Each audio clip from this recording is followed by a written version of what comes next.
आज ही Doubtnut app download करें। Doubtnut पर होगा अब आपके सभी मैथ्स, केमिस्ट्री, फिजिक्स और बायोलॉजी डाउट्स का सफाया।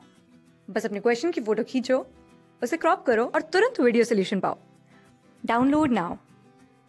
इस वीडियो में हम बात करते हैं अमीन्स के टेस्ट की। जो आपके अमीन्स होते हैं वो कौन सा टेस्ट पॉजिटिव देंगे, कब नेगेटिव देंगे। तो देखिए, जो हमारे अमीन्स हैं वो भी डिफरेंट डिफरेंट अमीन्स होते हैं। लाइक आपका प्राइमरी अमीन भी होता है, ये क्या है आपका 1 डिग्री अमीन। ठीक है, वहीं पर अगर 2 डिग्री अमीन की बात की जाए तो ये हो जाएगा आपका 2 degree amine. R group same भी हो सकता है आपका, डिफरेंट भी हो सकता है, उसमें कोई फर्क नहीं पड़ रहा। एंड देन आपके क्या होते हैं, एक 3 डिग्री अमीन भी होता है जिसमें आपके 3 आर ग्रुप्स प्रेजेंट होते हैं और एक भी आपका हाइड्रोजन नहीं होता है। इसके अलावा आपका कोई ना कोई एरोमेटिक अमीन भी हो सकता है जो कि आपका स्पेसिफिकली क्या होता है, हमारा एनिलीन। तो अब इतने सारे अमीन्स हैं, इनमें हम कैसे आइडेंटिफाई करेंगे कि आपका एलिफैटिक अमीन है या फिर एरोमेटिक। और अगर एलिफैटिक अमीन्स भी पता चल गए तो यहाँ पे हमारे पास एलिफैटिक अमीन्स में भी 3 हैं, 1 डिग्री, 2 डिग्री और 3 डिग्री। तो तीनों को स्टेप बाय स्टेप देखेंगे। पहले देखते हैं कि एरोमेटिक, ठीक है, एरोमेटिक और एलिफैटिक अमीन्स का आप कैसे पता चलेगा कि कौन सा एरोमेटिक अमीन है या फिर एलिफैटिक अमीन है। पहले ये आइडेंटिफाई करना देख लेते हैं। तो इसके लिए जो हमारा टेस्ट होता है एलिफैटिक और एरोमेटिक अमीन्स के लिए, वो होता है ब्रोमीन वाटर टेस्ट। ठीक है, ब्रोमीन वाटर टेस्ट में क्या प्रेजेंट होता है आपका, Br2 और वाटर सॉल्वेंट, ये प्रेजेंट होता है। तो जो आपके एलिफैटिक अमीन्स हैं वो ये टेस्ट क्या बिल्कुल भी नहीं देते, वहां पे आपका कोई भी रिएक्शन प्रोसीड नहीं करती और ये क्या रहता है आपका नेगेटिव। जबकि जो कि आपके एरोमेटिक अमीन्स हैं, एनिलीन है, एनिलीन क्या करता है, ब्रोमीन के साथ रिएक्शन करता है वाटर की प्रेजेंस में, और यहाँ पे जो आपका कंपाउंड बनता है वो बनता है 2,4,6 ट्रायाब्रोमो एनिलीन। और जो ये 2,4,6 ट्रायाब्रोमो एनिलीन बनती है, ये क्या होता है, इसके क्या होते हैं आपके व्हाइट कलर के प्रेसिपिटेट बनते हैं। कुछ इस टाइप के व्हाइट कलर के प्रेसिपिटेट बनते हैं जिससे हमें पता चल जाएगा कि अगर व्हाइट कलर के प्रेसिपिटेट ऑब्टेन हुए तब तो वो आपका एरोमेटिक अमीन है, और अगर कोई भी प्रेसिपिटेट ऑब्टेन नहीं हुए, कुछ रिएक्शन में चेंजेस ही नहीं दिखे, तो वो क्या हो जाएगा आपका एलिफैटिक अमीन्स। तो इस तरीके से एलिफैटिक और एरोमेटिक अमीन्स को हम आइडेंटिफाई कर सकते हैं। चलो, ये तो पता चल गया कि एलिफैटिक या एरोमेटिक अमीन है। अब बात करते हैं कि अगर एलिफैटिक अमीन आ जाता है, ठीक है, तब वो 1 डिग्री है, 2 डिग्री है या फिर 3 डिग्री अमीन्स हैं, वो कैसे पता चलता है, अभी वो देख लेते हैं। तो देखिए, ये आपके जो 1 डिग्री अमीन्स हैं, लाइक RNH2 हो गया या फिर PHNH2 है, ये दोनों कंपाउंड्स एक कंसिडर कर रही हूँ मैं। देन उसके बाद आपका RNHR- है, ये 2 डिग्री अमीन है और ये आपका 3 डिग्री अमीन है। तो जो आपका कार्बाइल अमीन टेस्ट होता है वो आपके दोनों ही अमीन्स, चाहे फिर वो आपका 1 डिग्री एलिफैटिक अमीन हो या फिर आपका एरोमेटिक अमीन हो, दोनों ही अमीन्स जो कार्बाइल अमीन टेस्ट है वो क्या करते हैं, पॉजिटिव देते हैं। कार्बाइल अमीन टेस्ट के रिएजेंट क्या होता है, एक होता है आपका क्लोरोफॉर्म एंड देन आता है आपका पोटेशियम हाइड्रोक्साइड बेस। बेस की प्रेजेंस में ही रिएक्शन होती है, और जब 1 डिग्री अमीन या फिर आपका एनिलीन जब इसके साथ रिएक्शन करते हैं तो क्या बनता है आपका आइसोसाइनाइड बनता है। और ये पता कैसे चलेगा, आइसोसाइनाइड जो फॉर्मेशन होने के बाद अगर आप उस टेस्ट ट्यूब को थोड़ा सा स्मेल करेंगे उस सॉल्यूशन को, तो बहुत ही पंजेंट स्मेल होती है। मतलब आप उस स्मेल को बहुत ज्यादा देर तक कर नहीं सकते, इतनी गंदी स्मेल आती है उसकी। ठीक है, बहुत ही ज्यादा पंजेंट स्मेल होती है। अगर पंजेंट स्मेल आ रही है तब तो मतलब है कि वो 1 डिग्री अमीन है। अगर पंजेंट स्मेल नहीं आ रही तो हो सकता है कि वो 2 डिग्री अमीन हो या फिर वो 3 डिग्री अमीन हो, क्योंकि दोनों ही अमीन्स 2 डिग्री और 3 डिग्री अमीन कार्बाइल अमीन टेस्ट पॉजिटिव नहीं देते हैं।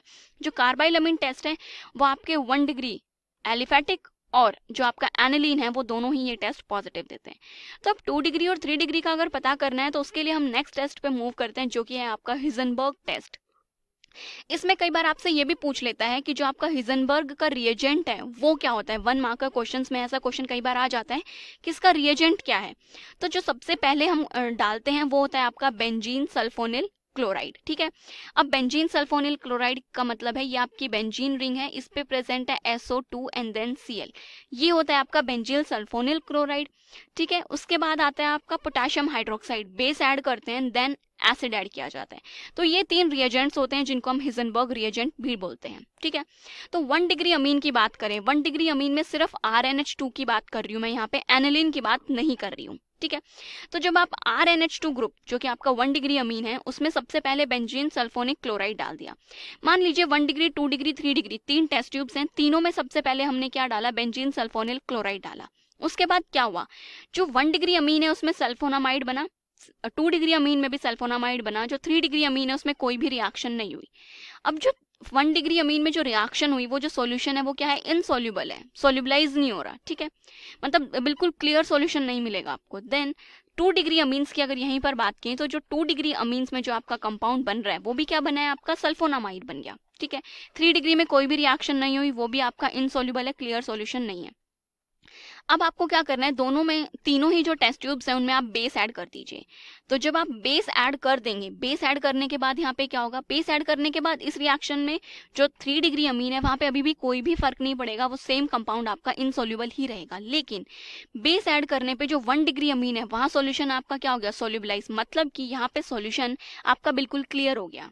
सॉल्यूशन कैसा हो गया, बिल्कुल क्लियर सॉल्यूशन हो गया। जैसे अगर आपने टेस्ट ट्यूब में अगर पानी डाल देते हैं तो वो क्या होता है, बिल्कुल क्लियर सॉल्यूशन दिखता है आपको। तो सेम वैसे ही बेस डालने पे ये सॉल्यूशन आपका क्लियर हो गया, बट जो 2 डिग्री अमीन है वो सॉल्यूशन अभी भी क्लियर नहीं हुआ। तो यहाँ से हमें ये पता चल गया, अगर बेस डालने पे किसी भी टेस्ट ट्यूब में क्लियर सॉल्यूशन आ रहा है तो वो आपका क्या है, एक 1 डिग्री अमीन है।